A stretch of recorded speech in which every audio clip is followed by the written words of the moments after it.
Hi, this is John from Premiere Pro Classes, and today's tutorial is about how to make a multicam clip when you're shooting with more than one camera and you want to sync them up. Let me show you how it's done.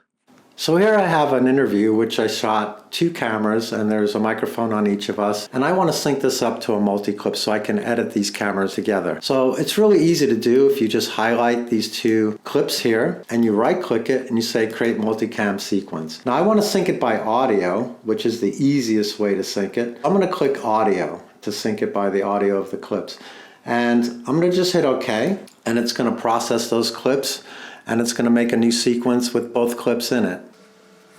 So now I have this new sequence here and it has multicam at the end of it. If I drag it to my empty timeline, it opens up and it looks green, and I can only see one of my cameras here. But now I want to see both cameras. So if I go to the toolbar here, I have this button here that says toggle multicam view. And if you don't have this on your toolbar, you can just go to the plus sign and it's right here, and you can just drag it onto your toolbar. So if I activate this, I can now see my multicam clips together. And what's really cool is that you can just play the timeline and you can just click as it's playing, and it's going to make the cuts for you. So I'm just randomly clicking the timeline, going to one camera to another, and as soon as I stop, you can see that it makes the cuts in the timeline for the different cameras. Now if your audio is not following your video, just go to this little wrench here and make sure that the multicam audio follows video. Otherwise you'll just be getting one microphone when you switch the cameras. So it's that easy to sync two cameras up or more and make a multicam clip in which you can cut between all the cameras in sync. It makes cutting really fun and easy. So anyway, I hope this helps some people out making a multicam clip, and thank you for watching. Subscribe or like. See you next time.